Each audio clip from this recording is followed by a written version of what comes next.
Do you know why you still keep paying for Netflix every month besides for on occasions realizing that you're not actually watching all of the content and you're paying for many other subscriptions, but you still continue paying them? There's actually a proper marketing and business strategy behind it. Let's dive right into it. Number one, I'm calling this the fair value and the anchoring effect. What this really means is the first value that gets ever charged to you, that becomes your fair value. Now in Netflix case, when they started charging $7.99 a month. Now today, $7.99 is their base tier, and then they have two additional tiers on top of $7.99. You think that's a marginal increase up to $15 for the next best tier, which is without advertisements. And you feel like that's a small amount and it doesn't really make much of a difference out of my pocket. Ask yourself a question, where did that first $7.99 also came from? And whether that small increase, which in effect is about 100% increase from $7.99 to about $15. So that's the first, you don't realize that's the first anchoring fair value effect that I want you to keep in mind. The second one is called the environment. I'm calling this the environment because you live in society, you live in community. So the next episode of Squid Games, when it comes out and you meet your friends and when they are talking about this great episode of Squid Games and how fabulous it was, you want to be a part of this environment, you want to be a part of this society and community. You don't want to be missing out those conversations because you don't want to come across as dumb.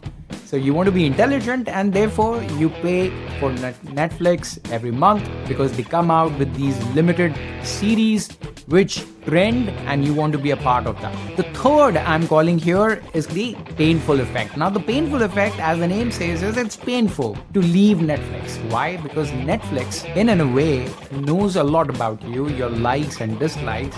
So it shows you content based on your interest. Similarly, if you have your father, mother, sisters, everyone in the family, there are certain likes and dislikes that Netflix understands and shows you the content. Now, there is a switching cost for it. If you pause this, then this convenience of one click of playing that movie, the new episode that has come out, that convenience on a Friday evening, all that goes through your mind, and pausing it or stopping it entirely is not going to be very, very fun. So that is why it's the painful effect. The last one I'm here calling is the subscription illusion.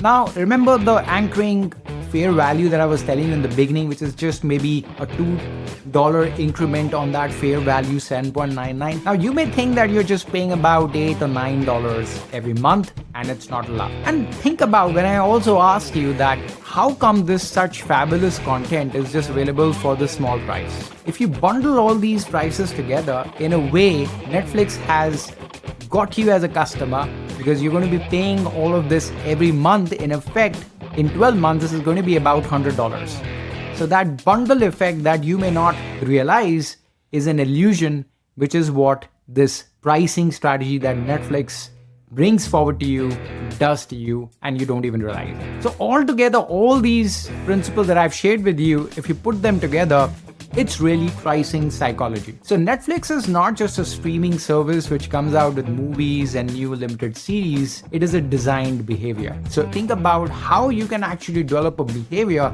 instead of asking your customers just one-time price. I'm your marketing guy, Rachit Kapoor. See you very soon.